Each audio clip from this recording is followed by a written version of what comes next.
भाई मैंने गोटे कथाटे कह मन रखिए कार्य लगे बहुत कार्य लगे जदि आपण भितर मानविकता अच्छी तो आपण भितर उंकी मारुची मु समाज कल्याण करी जन समाज साहाय्य करी उपकार लगी अन्य जन को हेल्प करी जदि हेल्प मनोवृत्ति आपण भितर अच्छी उत्साहित करुच्ची आपण निजक निजे मु परोपकार करी कहीं मन रखि परोपकार स्वर्गाय शास्त्र रे लिखा अच्छी परोपकार स्वर्गाय आ गोटे कथा अच्छी मन रखि service to mankind and service to God निश्चित जानी आपण मैंने तेणु भाई मैंने मुझे गोटे कथा केबे देखई हूँ ना कि क्या पाखे आपण उपकार विषय कहतु ना कि कौन से लोक को साहाय्य करी कहतु ना क्या देखातुनि मुझा कर मत देख अरे ये मैंने देखिले कौन हम देखा लोक ना देखा लोक सी ये मैंने देखिले किसी देवेनि ये मैंने आपण सामने भल बोली कहे आपण पछपटे कहे से बाज पिलाटे गोटे कौन गोटे करथिला बोली से चहल पकाउछ भाई मैंने यही शब्दटा आपण कान न बाजू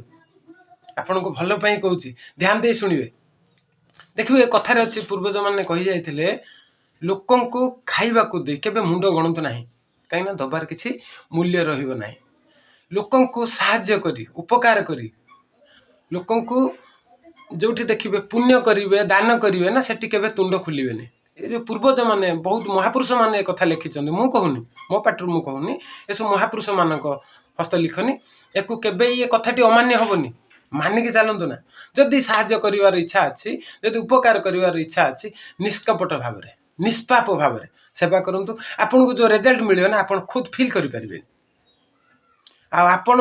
छोट मोट दुनिया रे तो देखुवे छोट मोट लोक मैंने छोटिया मोटिया कम करी फटो उठे रखुंट माने प्रमाण दौरान जे मुझे करुच्ची बोली बिल्कुल से कम करूँ ना कहीं आपण को जी इज्जत मिलवा कथा ठीक मिल आपण को आपणकर देखु गोटे जिनस आपण संस्कार देखी समाज आपण को आपण ये